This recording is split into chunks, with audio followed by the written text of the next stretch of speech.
My acupuncturist says heavy metal detox smoothie is too cold for me and is quenching my digestion fire.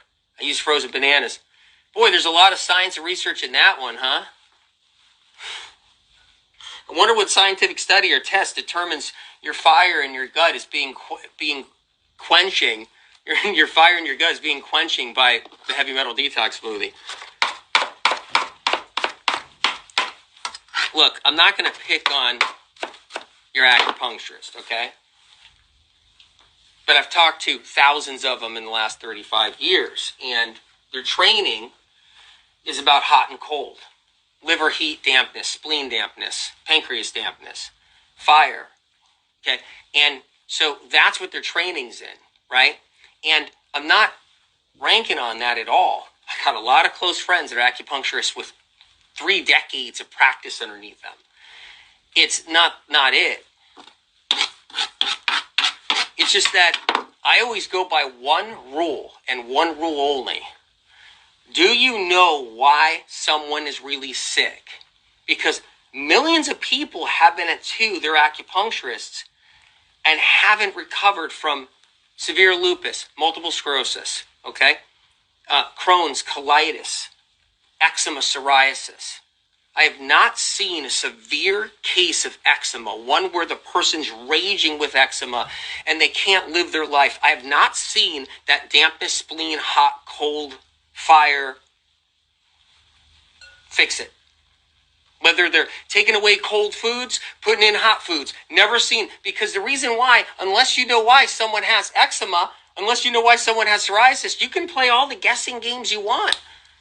And it's not going to fix somebody. I can't tell you how many people with raging eczema they've laid on an acupuncturist table, suffered through the needles, told to stay away from anything cold because of dampness in the spleen, and then they just, that wasn't an answer. I'm not trying to be difficult.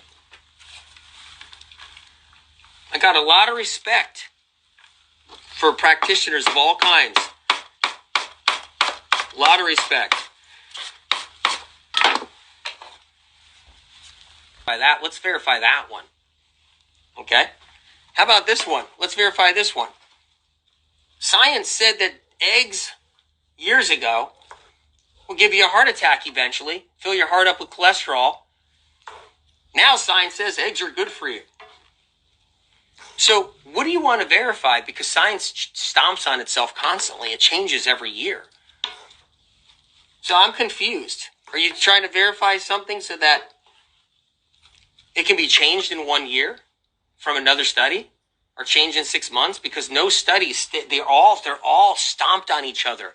They're all run over by the next science study every 6 months, by the next one every year. There's not one science study you could actually hold or talk about that hasn't been stomped on just shortly after. So what's happening is there's a whole bunch of studies out there that are null and void. You know, did you ever void a check? Did you ever write a check and you wrote it wrong, and you were trying to write a check and you wrote it wrong in your checkbook, and then you wrote void across it? Well, that's what science is. It's a big void. Every single study has void written across it a year later. Every last one of them, every food study has void written over it. Every single study. I want to know when are they going to come up with that study of why everybody's sick in the United States and globally why everybody's sick with the symptom and condition, and there's no answers. Do you think everybody wants to be sick? Because do you think the 250 million Americans that are really sick, right, in this country, do you think they want to be sick and they just don't want to embark on what science has to offer to get them healed and better?